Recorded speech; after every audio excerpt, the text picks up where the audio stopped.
Connecting the Dots with Dr. Wilmer Leon, where the analysis of politics, culture, and history converge. Welcome back to the Connecting the Dots podcast with Dr. Wilmer Leon, and I am Wilmer Leon. Here's the point. We have a tendency to view current events as though they happen in a vacuum, failing to understand the broader historical context in which most events take place.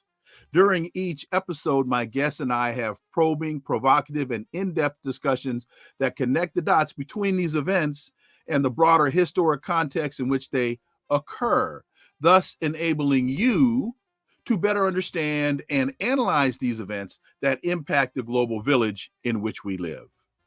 On today's episode, the issue before us is Election Day. Today is, as the Constitution states, the Tuesday next after the first Monday in November, Election Day. Some say this will be the most important election of this generation. What are you going to do? Vote or abstain? If you decide to vote, who are you going to cast your ballot for and why? Vote or abstain? To vote or not to vote? That is the question. Whether 'tis nobler in the mind of the prospective voter to suffer the slings and arrows of the duopoly and select the lesser of two evils, or to take arms against a sea of troubles and by abstaining end them. Seriously, I clearly understand the argument that not voting is also choosing to participate via not participating. If that's your tactic, that's your tactic. I believe, and this is just my opinion, the better method of protest in this duopoly is to cast your third-party ballot. But for insight into this, let's turn to my first guest. He's an independent journalist whose work can be found at Substack and thepolemicist.net. His latest piece is entitled, Why I Won't Vote. The U.S. electoral system is thoroughly rigged and corrupt. He is, and I am very proud to say, a friend, Dr. Jim Kavanagh. Jim, welcome to the Connecting the Dots podcast. It's like all home week. Welcome, Jim. Yeah, the boys are back in town. And I love your invocation of Hamlet. I'll just say, there are more things in heaven and earth, Horatio, than there are in your philosophy. So, that's the problem. So there's always too much. I selected that as I believe your PhD is in English. Yeah, and I selected that for you. Thank you very much. Do us a favor, please. If you could read the opening sentence and the first paragraph of your piece, I will not vote in this presidential election. Okay, I happen to have it up. Okay. I will not vote in the presidential election. It's not just because I consider genocide a deal breaker and refuse to choose between the clowns and criminals offered up by the duopoly. It's not a matter of withholding my vote because there's no acceptable candidate. It's a matter of a prior prerequisite problem, whether, as a citizen, to withhold a vote because the lack of integrity of the electoral process makes a mockery of casting it. And elaborate on your, because you have written a number of pieces on our electoral system, and you believe that the electoral system is insultingly anti-democratic. Why? Well, yes, I have, and I have. That's why I kind of hesitated to write this, because I've done it all before, back in 2012 and 2016, 2020. Look, and there's a little clip of a video in this article that I really beg everyone to watch, because it hasn't gotten any better. It's a video in which the election workers I forget where it was, they do a demonstration with a Diebold optical stand machine, and the Diebold company said this cannot be hacked. It's not connected to the internet. The election worker says, we've looked at this, we've looked it up and down, cannot be hacked. And they go in and the guy just vote, cast your vote. 6 people vote for George Washington and 4 people vote for Abraham Lincoln, and it comes out exactly the opposite. And the guy's just very simple. So that's a 10-year-old video, and it's not gotten any better. And look, I lived through the 2000 election where something happened. There was a software engineer who testified that the Bush campaign came to him and asked him to fix the machines, and he did. I lived through the 2004 election where there were hijinks in Ohio, and Al Gore lost Ohio, and there was a whole business about what were the true vote in Ohio. Was it real? Was it? I'm sorry, not Al Gore. That was John Kerry. Did something happen in Ohio? And they went to get the ballots. And this is the law. You're supposed to be able to see the ballots. And they went to the place where the ballots were. We want to see these ballots. And I said, we can't show you these ballots because the FBI told us there is a terrorist attack coming and we can't let you in. And the FBI said, no, that's just a bunch of bull. There's we didn't tell them that.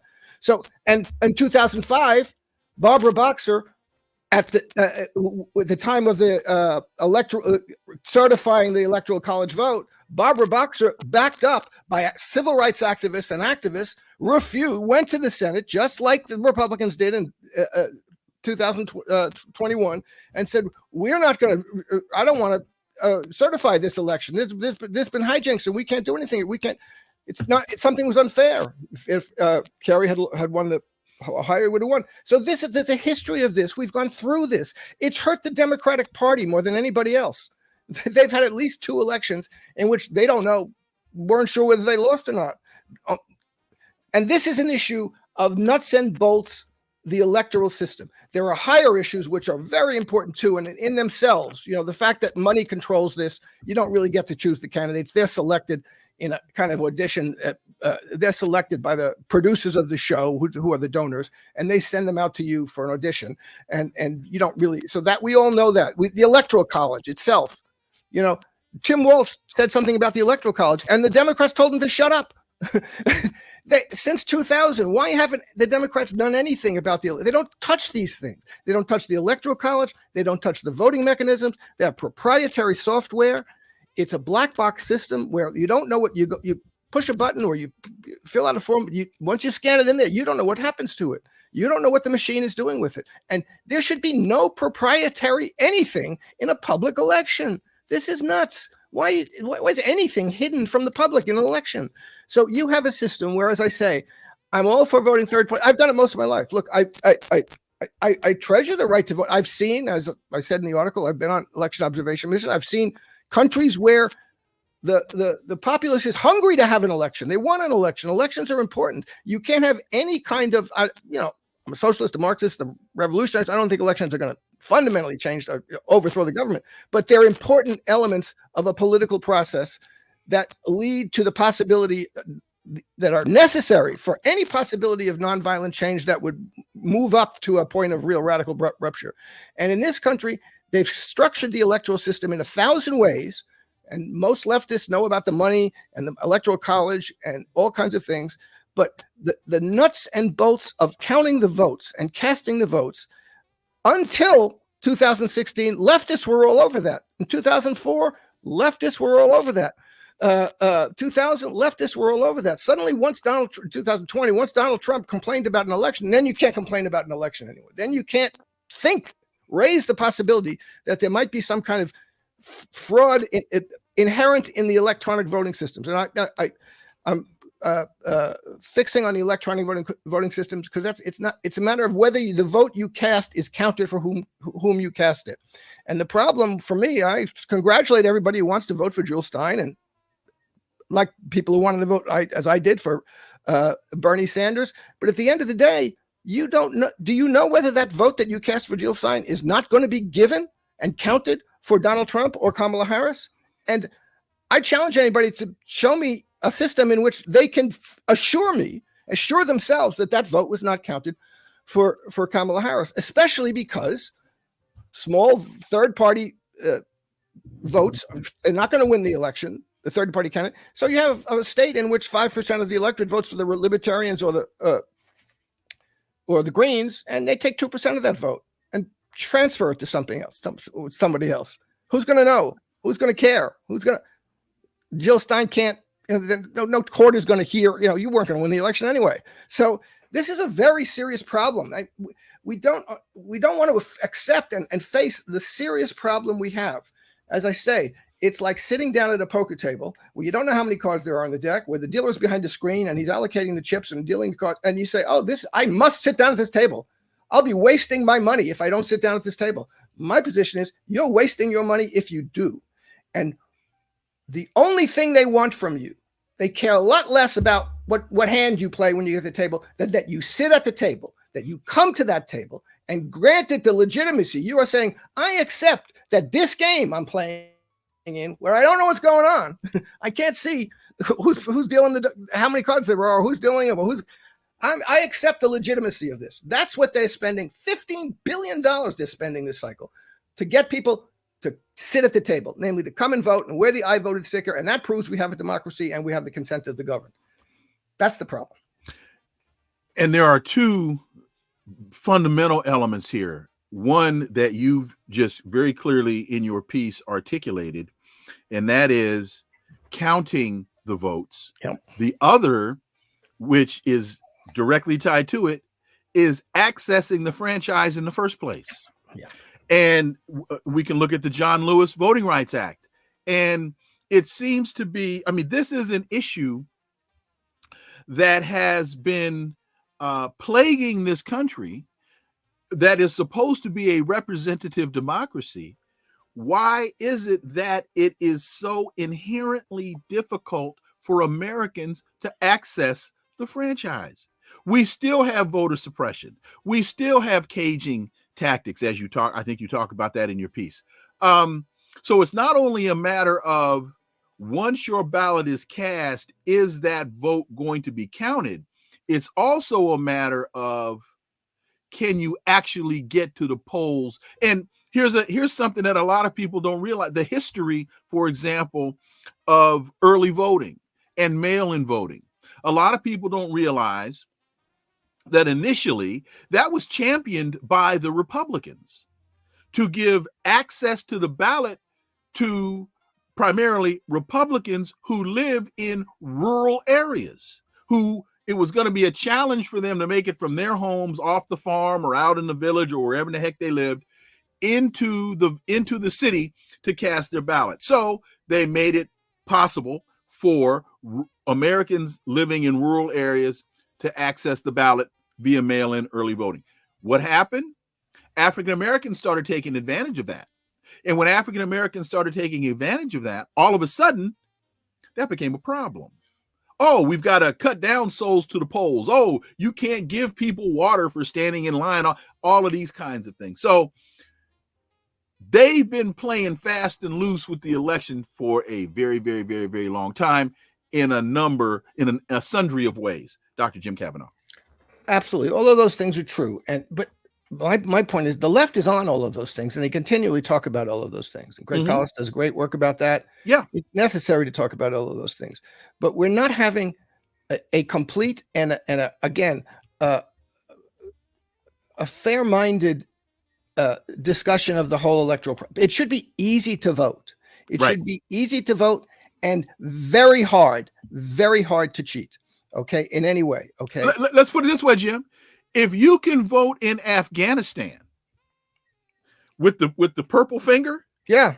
If you can vote in Afghanistan during 20 years of American military intervention in the country, if you can vote in Afghanistan, you should be able to vote in Arkansas. Yeah. Look, as I said, I was on the election observation missions in Palestine, and it was everybody said this is a wonderful election. But there are a whole bunch of things. So, but what I'm saying is all of those issues that leftists, voter suppression and voter caging, those are very real strategies. The availability of polling places, you know, there's nothing magic about this. You give enough polling places that people can go to. Everybody can count. They just don't put any effort into this, any money into it, any thinking about it into it between the elections, the week before the election or the day of the election. Oh, look, we don't have any polling places. What are you talking about? It's not a magic thing. That's when it's a Palestinian election, they use the school classrooms as polling places. these are things that are, and as you say, also what's interesting is the people and the parties tend to each pick on things they think are going to benefit them. Is mail-in voting good or is it not good? Is early voting good or is it not? That change. Democrats or the Republicans, this helps me. And then the next election they found, it didn't help me that much. It helped them. So you can't, any party is going to be able to use any vehicle that's there to their advantage. And they're going to try to use it to their advantage. We have to just accept that. All right.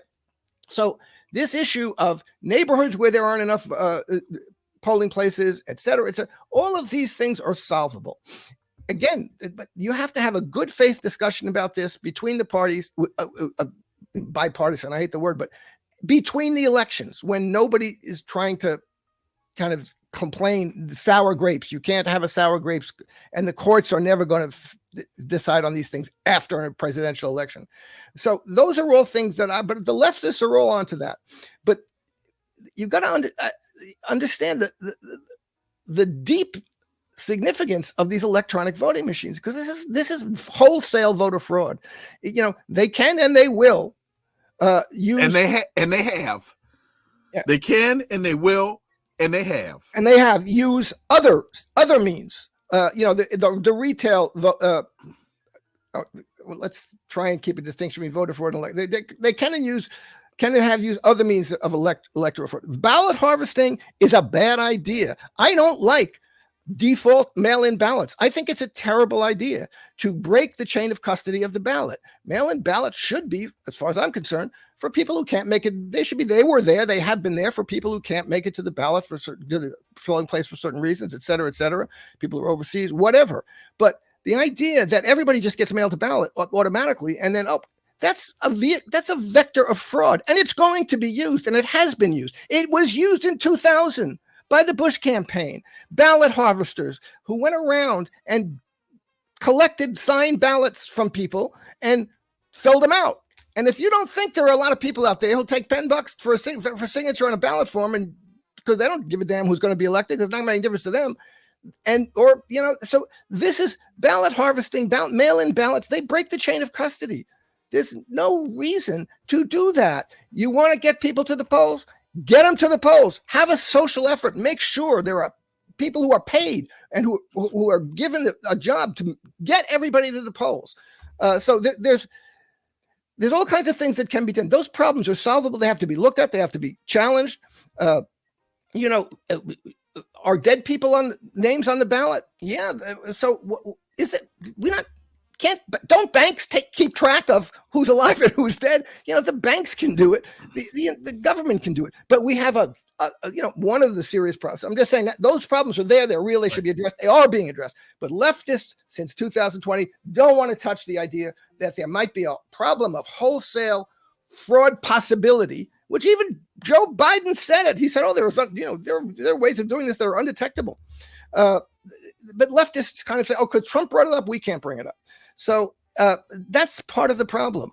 But you also, and this is you have the United States. People don't know what the United States government is. The United States government is not a central government in a certain sense. Constitutionally, the states, all 50 states, have authority over electoral elections and over federalism. It's a federalist process. It's federal. The national government controls a certain aspect of the process, and what the national government does not control is delegated or relegated to the states to manage. So the national government sets the first Tuesday after Monday is November 5th is the date, but then the mechanism of that process is managed by the states. That's why you may use paper ballots in Mississippi and electronic voting machines in Ohio, and Diebold may provide the machines in Ohio when NCR provides the machines in Arizona. Whoever gets the contracts, and how they get the contracts is left up to the state. Yeah, that's really, and so you have a tremendously complex, almost impossible to understand system that's managed, directed at the state level, and even at the county level, there are differences. And as you say, what they did with 2000, after the solution that they came up with after 2000 with the Help America Vote Act was this system of contracts, of contracting to electronic voting machine vendors who now control the process. That's what, if you look at the video and Hacking Democracy in my article, they say we now have these vending machine, these electronic voting machine companies that come in and they manage the process. In election workers, they come into the election, we're going to make your job easy for you, and they want that. And so you've got to, and they come in with proprietary software. That's just crazy. Instead of creating a public system which works for everybody and is consistent, they create a system where a bunch of companies can vie for profitable contracts that are based on all kinds of proprietary software, proprietary functions that nobody can get a handle on. And this is not a public system. It's not a unified system. First of all, as you say, it's a federal system. So we have a federation of independent states is what constitutionally it is in some respects, despite the Civil War. And we have a kind of neoliberal privatized electoral system, which is a free-for-all, a ground in which private companies using proprietary systems can vie for profitable contracts that the government will pay them to manage electoral systems. This is crazy. We need a public electoral system where everybody in the country, every citizen, can vote easily and can understand and see where their vote is at every stage of the process. There's no reason we can't have live stream voting in every precinct. It can't be visible to everybody. The counting of the ballots should be held in the precinct before any ballot is moved anywhere. It should be held in the precinct, as I described how it worked in the Palestinian election. Right. If you take ballots and you put them on a truck and move them somewhere, you're creating a vector for fraud, and somebody's going to use it somewhere, somehow. It's going to be Republicans one day, Democrats another. It's going to be Republicans in one county or one state, and Democrats in another. You're never going to be able to figure it out in between November 5th and January 20th. And you're going to have free for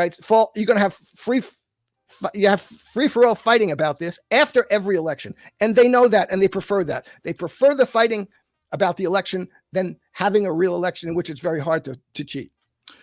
JJ writes, I'm still a registered Democrat, but I vote independent.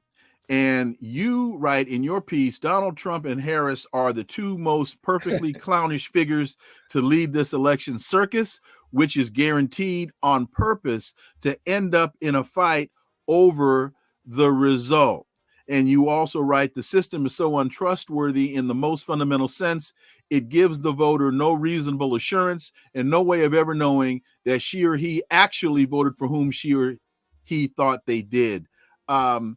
And getting back to if I can get a receipt from my ATM machine that captures my transaction, why can't I get a receipt that captures the result of my vote when in many cases the same companies make the ATM and voting machines? And Jim, I realize that still doesn't guarantee. It doesn't. But it is a step in the right direction. And so going back to JJ's point, I'm a registered Democrat, but I vote independent. That takes us back into the third party conversation. Well, yeah, look, I voted third party for a long time. But really at this point, it's a game. I'm playing their game and I'm giving credit to their game. This system is bad. It's an insult. It's a waste. The vote is my power, and I'm giving it to them in that way. My position is the way to use our power, the power of the vote, is to withhold it. That's the most powerful thing you can do with the vote within the electoral system, is withhold it. Otherwise, you're giving it to them and letting them play with it the way they want. And if you don't think that's true, that's fine. Then give them the vote and it'll go to Jill Stein or whatever. But if you really think, as I do, that I don't know what's going to happen to that vote once I cast it, then you're that to me, that's a waste of vote. What I think should happen, and the problem is this has to be a public political boycott of the vote. It can't just be me not voting. I don't like to want to vote. It has to be enough people recognizing this system is so bad at every level, from the electoral college, from the duopoly control, et cetera, to and including especially the unverifiability of the electronic voting machines and the myriad of ways in which you do not know whom your vote is counted for, whoever you voted for, how it's counted, unless there's a public people saying, signing petitions, demonstrating against voting. We will not vote until this system is changed in a way that honors my vote and my right to vote. This is a system, in my mind, that dishonors the right to vote, and so I don't want to play it. You mentioned in your piece, and you mentioned briefly in early in this conversation, the Electoral College, and there's every 4 years we get this discussion about the Electoral College, and we have instances where, for example, in 2016, I believe, Hillary Clinton won the popular vote, Donald Trump won the Electoral College. There have been why is the Electoral College to this day such a problem? Because, and everybody has to recognize this, the Constitution of the United States was created by people who did not want the people to run the government. And it's not just a technical distinction. They didn't trust the people. Exactly. They called them the mob. And it's not just a technical thing between a direct democracy versus a representative democracy, a Republican versus, it's a republic, but it's a republic that was meant to be kept, the power was meant to be kept in the hands of essentially the owners of property owners, landowners. In our system, later capitalist system, the owners of capital property, owners of capital assets. And so they created, the senators weren't elected directly for, I don't know when did that happen? Because the Senate was the institution that was represented most directly the property class. So all of the structures of the Constitution were there to create a barrier to any kind of direct democracy, power, or even letting the ordinary people have power as opposed to the property classes.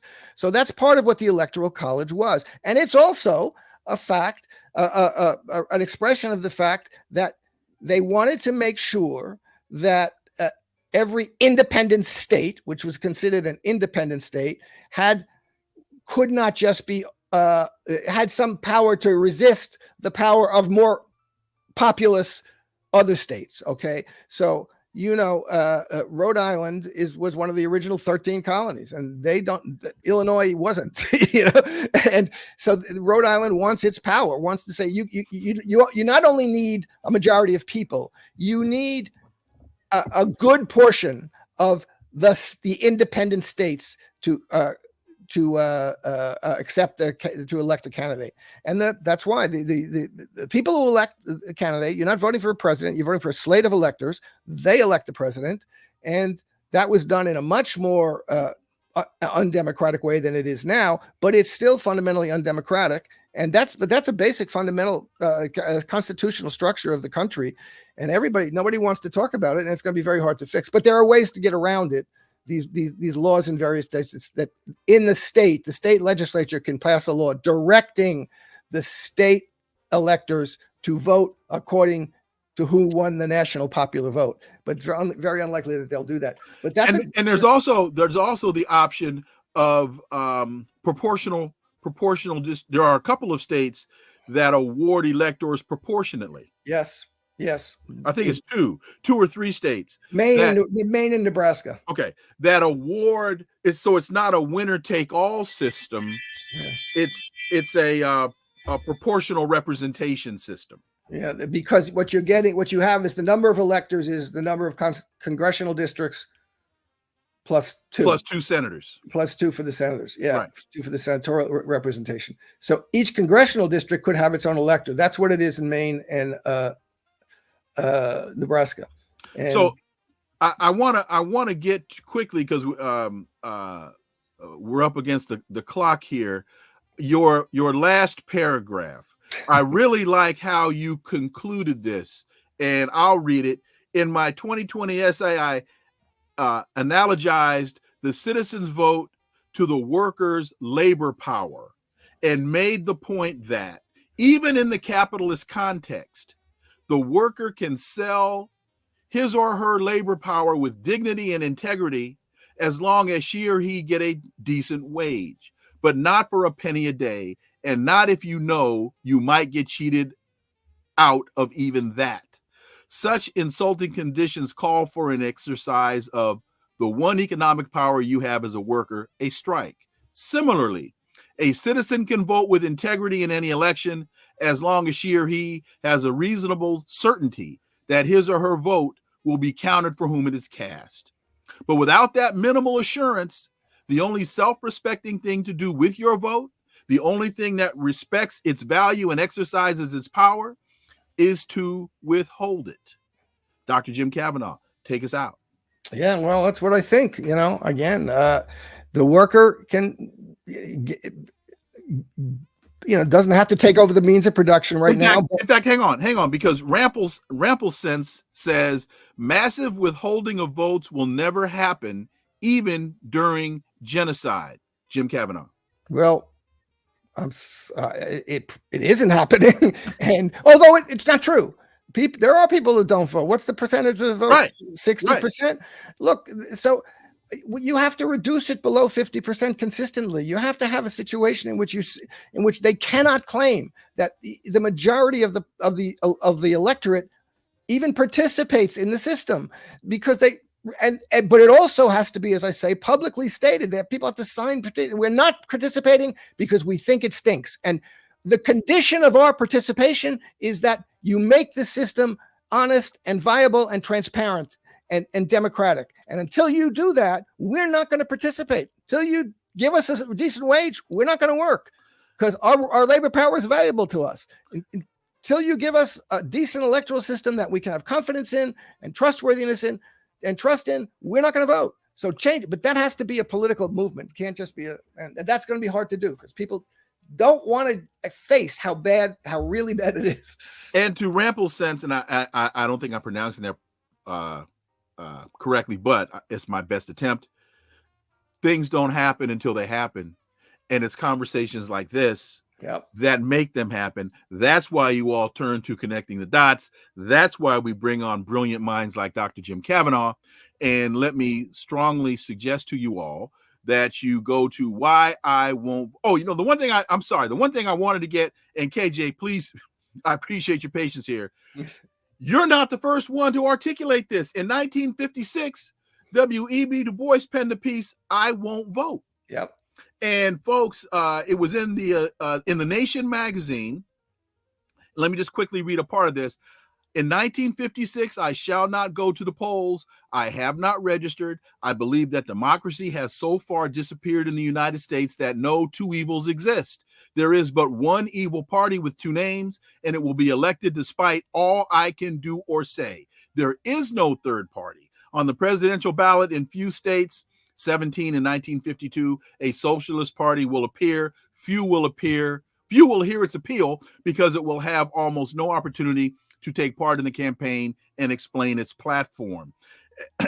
Folks, go back. First of all, read Dr. Jim Kavanagh's piece, then go and read the 1956 piece by W.E.B. Du Bois, I Won't Vote. And because there are so many similarities between what Du Bois was articulating in 56 and what we are even experiencing to this day. With that, I'll say, well, wait a minute.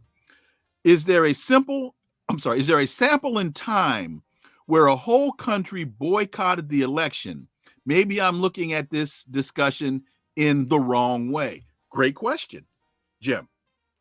I can't think of one specifically now, but election boycotts happened all the time. Yeah. I wouldn't would be surprised if there weren't election boycotts in South Africa for various reasons. I mean, if the electoral system is racist and they're not letting black people vote, people can say, I'm not going to vote until I'll let everybody vote. I mean, there are all kinds of, I can't think of one specifically that I'm sure of, but look up election boycotts historically. I'm sure you'll find 100 of them. And again, things don't happen till they happen. And if folks are so disgusted about this rigged process, maybe it should happen here. Dr. Jim Kavanagh, why I won't vote. The U.S. electoral system is thoroughly rigged and corrupt. As always, thank you so much for your time. Greatly, greatly appreciate the piece. Look forward to having you back. Thank you very much, Wilmer. Hey, folks, you right now are here with us at Connecting the Dots podcast. Please, you can see at the banner on the bottom, go to patreon.com. Please help us out. We're doing this daily. We're doing the research for you. We're bringing you the brilliant minds and making it easier for you to do analysis of the circumstance. And you don't have to agree with what we're saying. You can think that Dr. Jim Kavanagh is totally out of his mind. But where are you going to hear that other than here? And speaking of great, brilliant minds, oh my goodness, and staying with the election 2025, election day, let's turn to my next guest. He's a peace activist. He's a writer and teacher. His latest piece is entitled, Who Should Be the Next Emperor of the Violent Global Imperium? My brother, KJ Noh. KJ, welcome to Connecting the Dots. Pleasure to be with you, Wilmer. One great mind following another great mind. KJ, your piece, man, as I read your piece, you go well beyond the cosmetic and the rhetorical differences between Harris and Trump, and you get into the systemic and structural geopolitical challenges and threats and possible outcomes that are not only facing American voters, but will be facing the world. If you could, give us a live read of the first paragraph of your piece. Sure. Pleasure to do that. What I said was, as U.S. voters go to the polls on November 5th, they need to remind themselves that when the U.S. elects its next domestic president, it is also selecting the emperor of a violent global imperium. Choices made under sundry domestic issues have far-reaching effects far beyond local pocketbook or civil rights issues. They determine who lives and dies across the planet and how much pain, harm, and suffering the rest of the world will have to bear. It has been standard thought in American politics for a very long time that foreign policy issues don't impact election outcome, that American voters are, for the most part, focused on their own personal domestic issues. What we're seeing right now as a result of U.S. foreign policy, particularly with the genocide in the Zionist settler colonial state called Israel, that the reaction of Muslim Americans and Arab Americans could have a serious impact on the success or failure of the Harris campaign. And on the other side of that equation, there are those now that are looking at that Donald Trump racist hate fest 2024, which took place in New York on the 26th of September, and these despicable racist comments about Puerto Rico being an island of garbage, that could have a dramatic impact on the Trump outcome. I realize that Puerto Rico is not foreign policy, but in the minds of many, Puerto Rico is not considered a part of the United States. Your thoughts, KJ Noh? Well, I think it's important to remember that foreign policy always affects domestic policy, whether we realize it or not. When we go to war, that's going to result in certain effects, possibly, refugees, immigrants, etc. It's going to have ripple effects far, far beyond anything that we normally consider. The same thing is true for any international trade deal. It's true, certainly, for genocide, which, as you point out, is not only affecting Muslim Americans, but it's also affecting Jewish Americans. It's affecting everybody who has a conscience. I mean, for many, this is the red line. We cannot vote for a candidate that is enabling genocide. There's nothing that's the kind of line that we cannot cross. Other considerations have to be bracketed out because of the enormity of this. So I think it's very, very important to understand this. And as I point out, if we think that foreign policy is important, then the most important consideration becomes war. The consideration becomes who is more or less likely to wage war.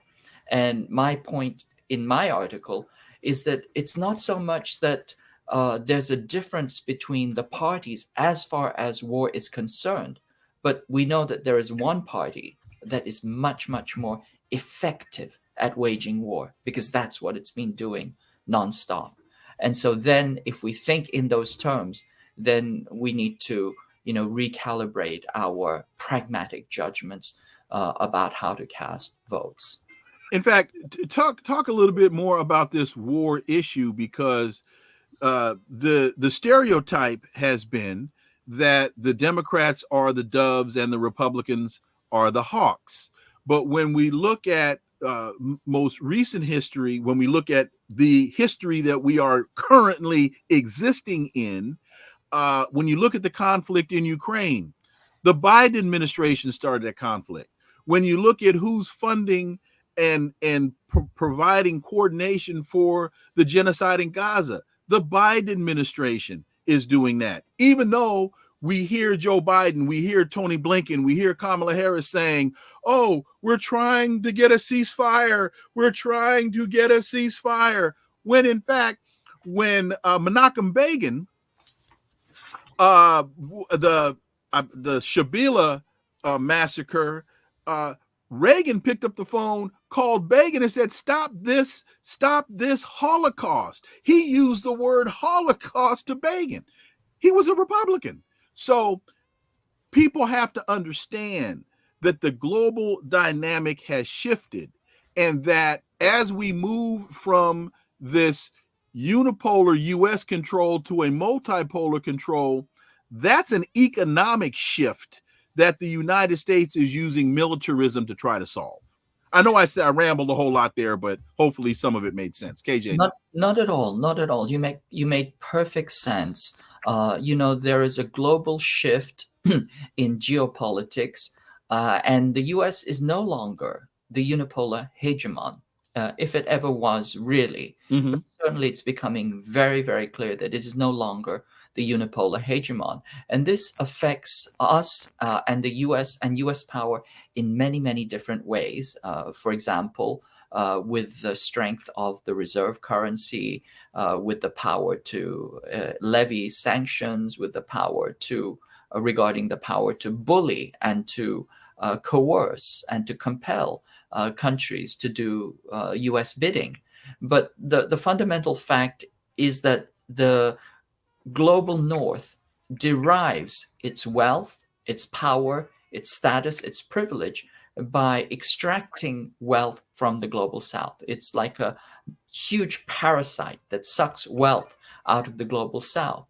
And when the global South starts to detach itself from the parasite sees that as an existential threat, and it will do anything in order to maintain that power. All of this is, roundabout. I'm rambling here. It's just a roundabout way of saying that the U.S. will go to war in order to maintain its hegemony over the rest of the planet. Now, if we understand it in those terms, then we also have to ask the question, then who is more likely to go to war, and how are they going to go to war? Or who is going to be more effective in waging war?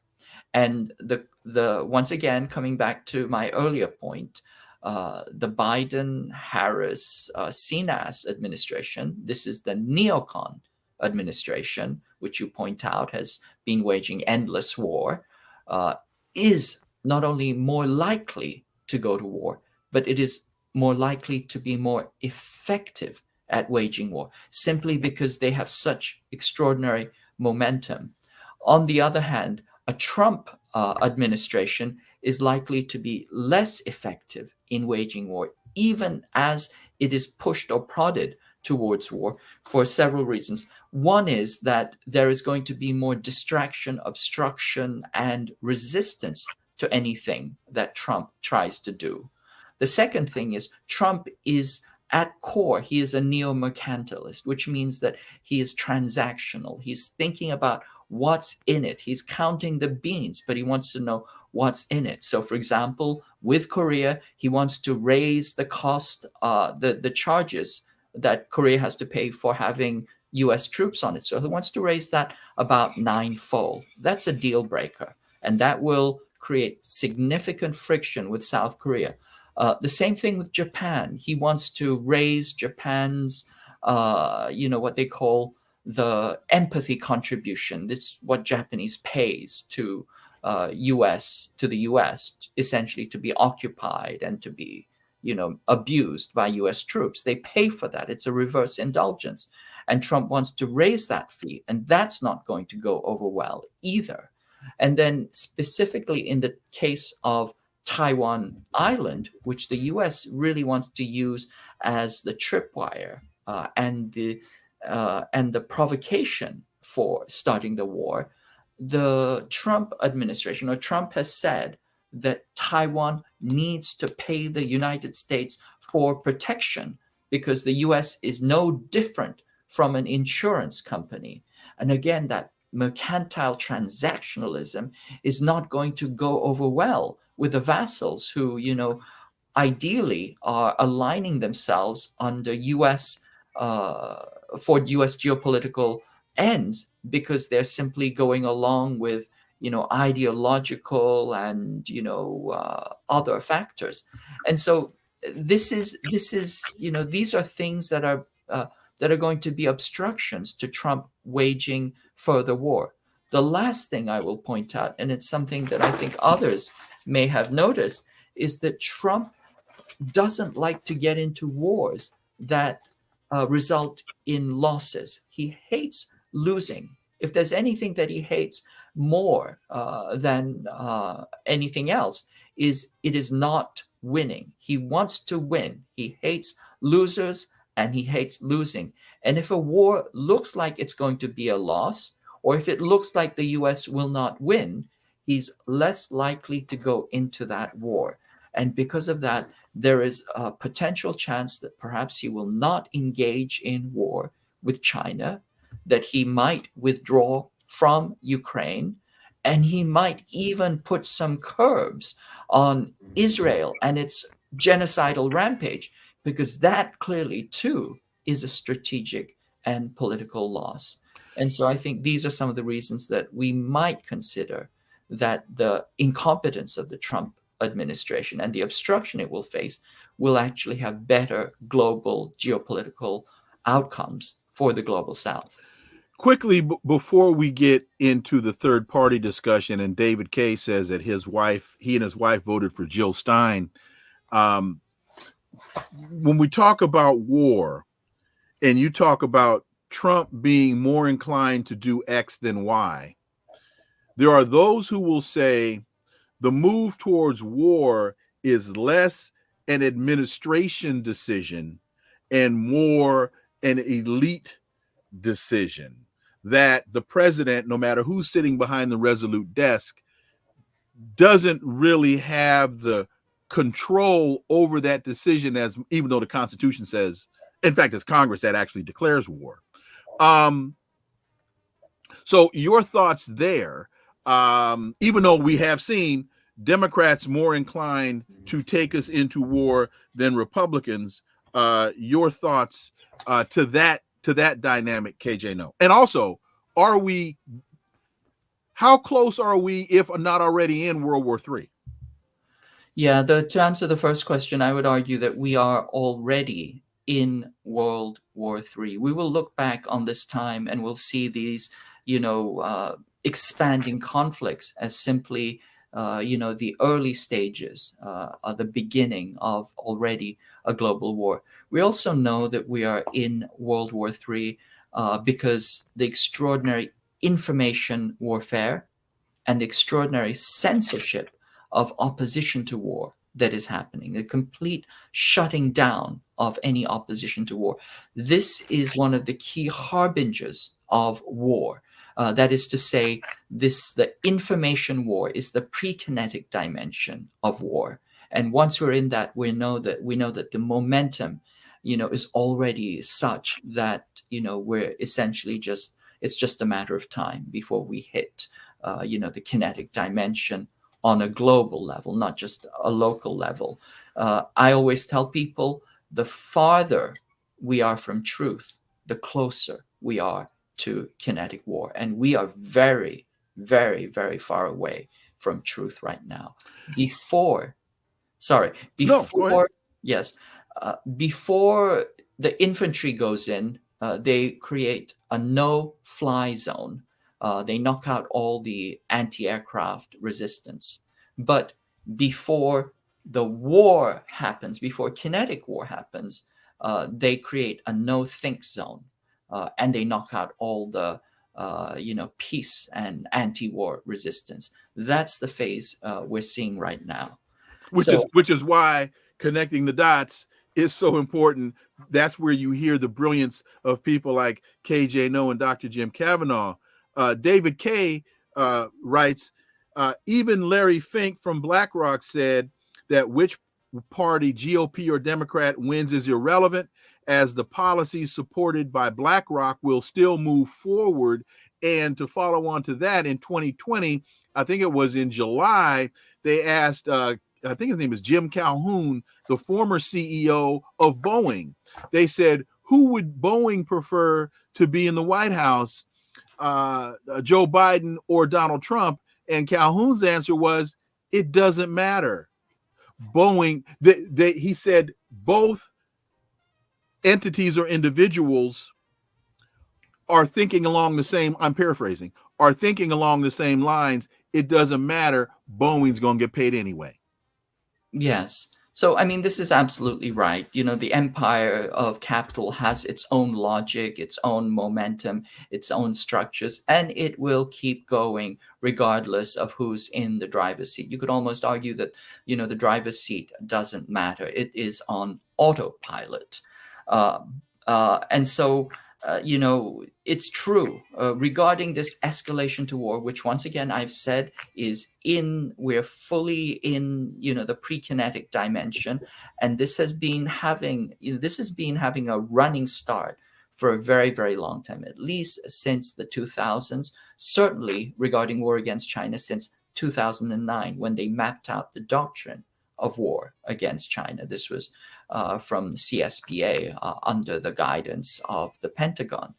So if you look at this long momentum that has been building, it's pretty clear that we are headed towards kinetic war.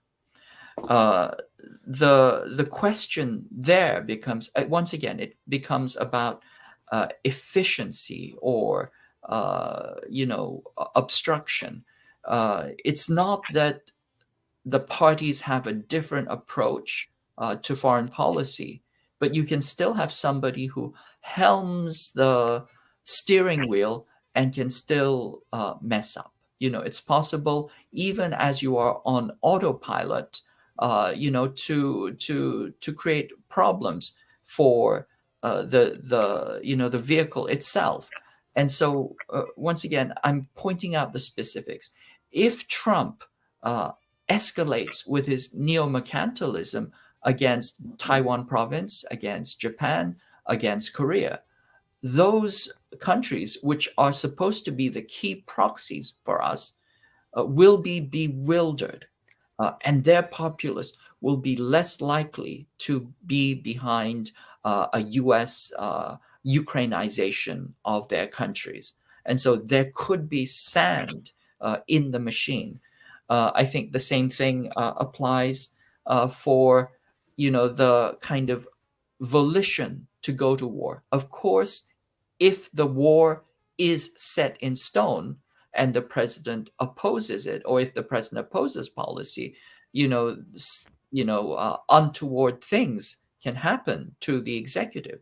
But even so, that kind of reluctance can hold things back. For example, in the case of North Korea, Donald Trump did something which was extraordinary, which de-escalated tensions with North Korea. Once again, because I think that he had, very, kind of business-like calculations regarding North Korea. But he actually transactional, very, very transactional. But he went countercurrent to the existing policy.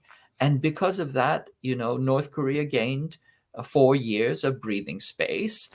And now, the John Boltons and the other neocons have to catch up. And they're doing this rapidly, but it gave a little bit of breathing space. And so this kind of presidential prerogative may or may not stop a war, but it can delay and obstruct and slow down, certain aspects of the warmongering. And I have to say, sadly, that perhaps that is the best that we can hope for in the current moment. I'm still trying to get to the third party conversation, but KJ, you're so damn deep that you keep throwing things in the pot. Okay, so final point on the war. Pentagon versus Department of State.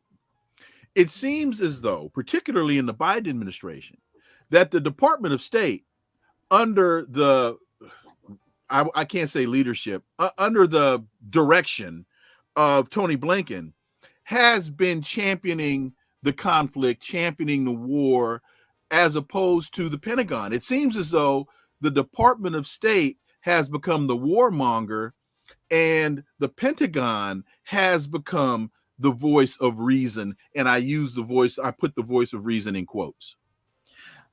You're absolutely right. I mean, the Biden administration is very, very closely tied to the Center for a New American Security.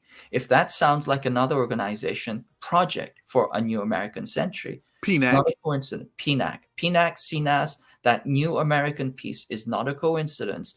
CNAS is the inheritor of the PNAC project to essentially become the global boss, the boss of the entire planet. And they are incredibly belligerent. They were responsible for the doctrine of war against Afghanistan, what they call COIN or counterinsurgency. And they have been mapping out obsessively war against China for the last 15 years. And so the momentum for war and the designs for war come out of CNAS and other think tanks, which have essentially captured the State Department. On the other hand, the Pentagon is helmed by career officers, and career officers are less likely to go rashly into war, because most of them have some experience of war and they know its costs.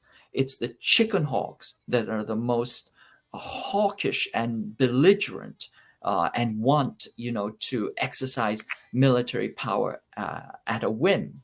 And it's the soldiers, the professional soldiers, who have actually seen and felt and lived through the costs of wars, that even as they reluctantly may be preparing for war, are also aware of its costs and aware of what their capabilities are, and again, maybe less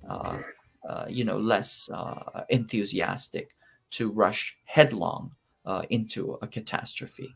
And we are connecting the dots here on the Connecting the Dots podcast. So when you talk about chicken hawks, that makes me think about Dick Cheney, the chicken hawk. So when Dick Cheney endorses Kamala Harris, it's not that Dick Cheney all of a sudden woke up out of woke up out of this dream, like the Grinch or in A Christmas Carol, and found Jesus. It's that he believes he has a compatriot in Kamala Harris. She moved closer to him. And this gets to the question about when did the Dems move to the right? Was it with Clinton? Yes, it was. The Democrats have moved closer to Dick Cheney than Dick Cheney, and that was Jonathan that made that point, moved closer to the Democrats. You're absolutely right. They have been moving farther and farther right, which has been just a general trend in US politics. I mean, the US really doesn't have a left and a right. It has a right and a far right and an extreme far right. And the right has been inching closer and closer to the far right and the extreme right. And so, this is the kind of debacle that we see in American politics. But coming back to Dick Cheney, I mean, we have to ask ourselves, this is Darth Vader himself, endorsing one of the candidates.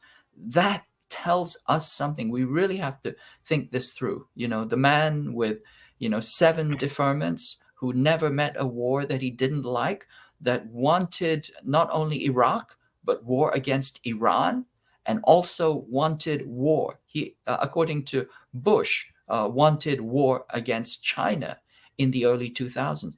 This is the man who is endorsing Kamala Harris. Wait a minute. Dick Cheney, through PNAC, tried to get Bill Clinton to invade Iraq. Folks, the letter is out there. You can look at Richard Pearl, Scooter Libby, all those neocons that were. In fact, George H.W. Bush called Dick Cheney and that whole crew the crazies, as they tried to get HW to do those dastardly deeds.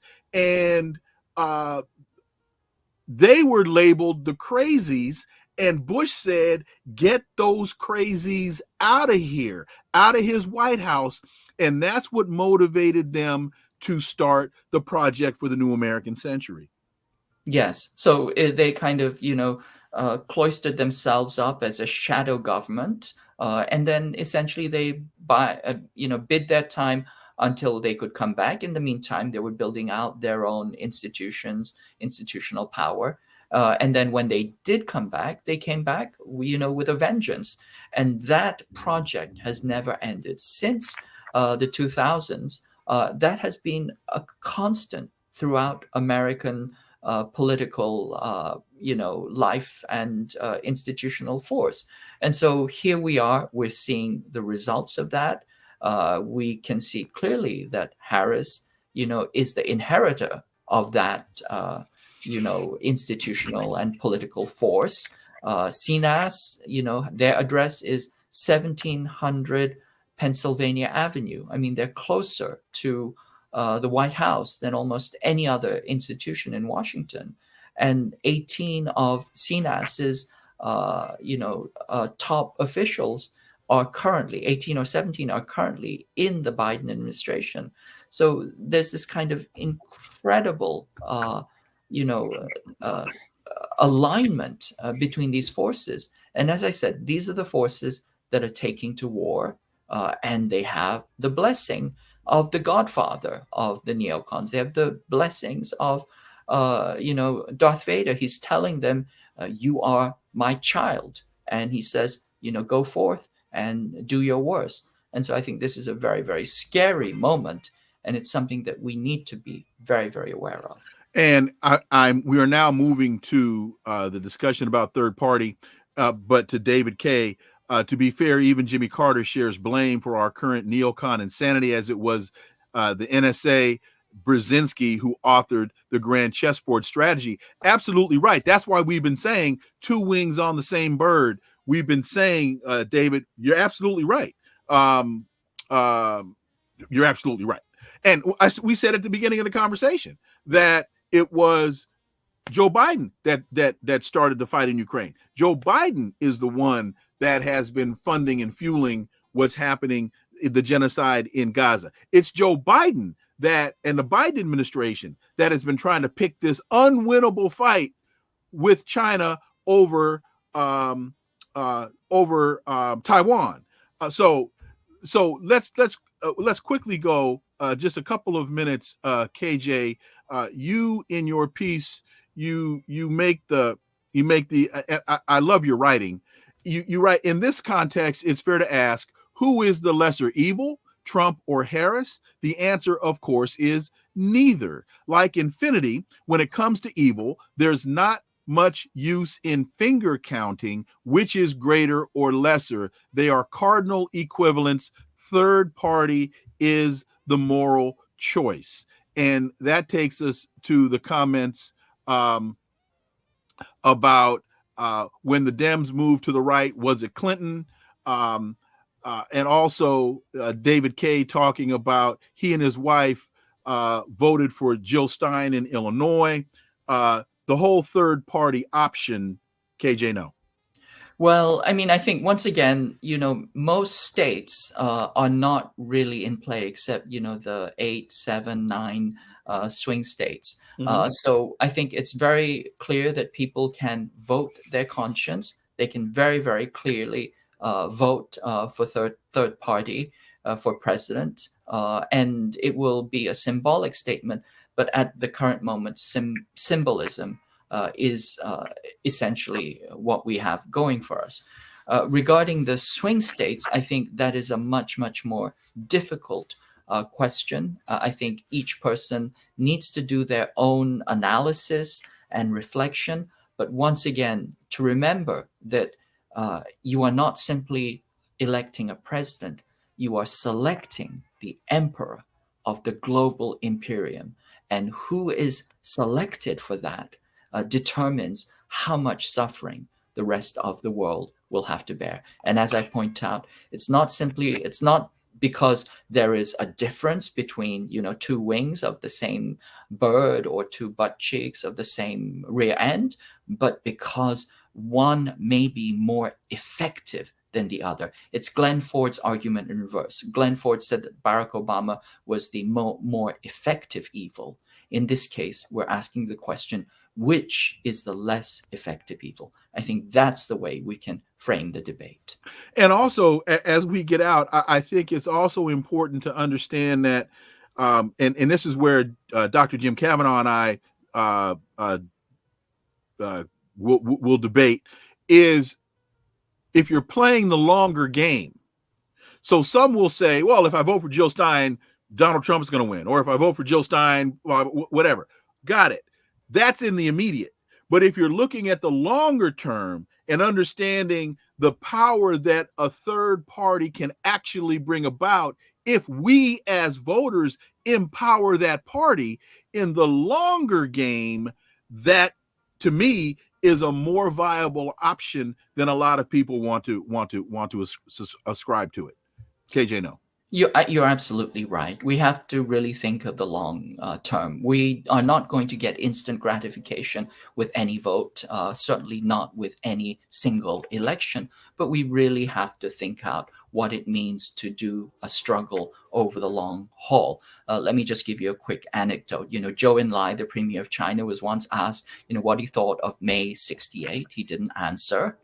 So the reporter said, well, I need to ask him an easier question. What he thought of 1917? And he didn't answer. And so finally he asked him, what about 1789? What do you think, 89? What do you think of the French Revolution? He said, it's too early to tell. Okay, we have to have that same kind of long-term thinking, that kind of global, panoptic, long-term vision and thinking in order to act effectively, even in the short term. Patience is a superpower, and it's probably the only one at our hand right now. But we have to understand that struggle is something which is built over decades and generations and centuries. If we understand that, then we can do something meaningful even now in this moment. I will just add to that, strategic patience. Strategic patience. My dear brother, KJ Noh. This dude right here, folks, is definitely the man. KJ, I got to thank you for joining me today. Greatly appreciate it. And folks, check out, you can find it at,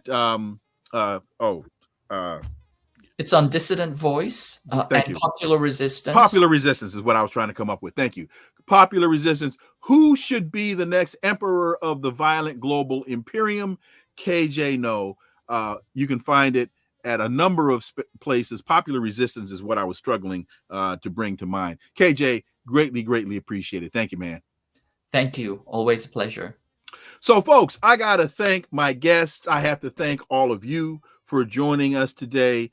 Please go to Patreon, because we are here for you and we are here for you. And remember that we can't do this without you. So please go to Patreon, give us those thumbs up, need those thumbs up as well. I got to thank you all so much for listening to the Connecting the Dots podcast with me, Dr. Wilmer Leon. Stay tuned. New episodes every day. Please follow and subscribe, leave a review, share the show, follow us on social media. All the links below are in the at the bottom of the screen. And remember that this is where the politics of culture and history converge. That talk without analysis is just chatter. We don't chatter on Connecting the Dots. See you again tomorrow. Until then, I'm Dr. Wilmer Leon. Have a great one. Peace. I'm out.